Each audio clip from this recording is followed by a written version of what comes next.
శ్రీరామ రామ రామేతి రమే రామే మనోరమే సహస్రనామ తత్తుల్యం రామనామవరాననే. జై శ్రీరామ్, జై శ్రీరామ్, జై సీతారాం. రామాయణ అనుభవం 191వ భాగము. రాకుమారా, లక్ష్మణ, నువ్వు కోపంగా ఉన్నావు. నీకింత కోపం కలిగించిన మూర్ఖుడెవరు? తారా, నువ్వు భర్తహితాన్ని కోరేదానివి. నీ భర్త చేస్తున్న పని ఒక్కసారి పరిశీలించు. ఇతడు ధర్మాన్ని పరిత్యజించి అర్ధకామాలను మాత్రమే సేవిస్తున్నాడు. రాజ్యకార్యాలను మమ్మల్ని పట్టించుకోవడం లేదు.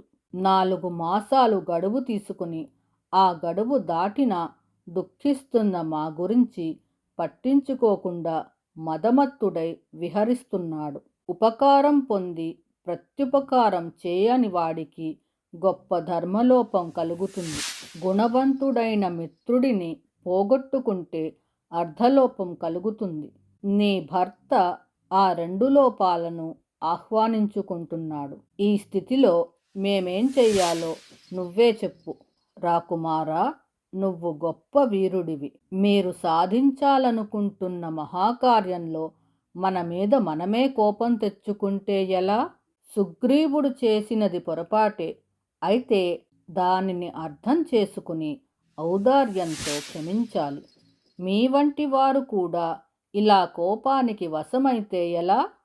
రాముడి కోపం తిరుగులేనిదని నాకు తెలుసు. అతడి పనికి పూనుకోవడంలో ఆలస్యం అయ్యిందని తెలుసు. నీ కోపం చూస్తుంటే నీకు కామతంత్రం మీద ఆసక్తి లేదని తెలుస్తోంది. కాముకులు దేశకాలాలను, ధర్మార్థాలను గమనించరు కదా. సుగ్రీవుడు నీకు సోదరుడి వంటివాడు. లొంగకుండా ఎలా ఉంటాడు? ఇంతకీ ఎంత భోగలాలసతో ఉన్నా సుగ్రీవుడు మీ కార్యం సాధించడానికి అవసరమైన ప్రయత్నాలన్నీ ఇంతకు ముందే ఆజ్ఞాపించాడు. నువ్వు వచ్చే దారులన్నీ కోట్లాది మంది మహాబలవంతులైన వానరులతో నిండి ఉన్నాయని చూసే ఉంటావు. అందుచేత కోపం విడిచిపెట్టు, అంతఃపురంలోకి రా.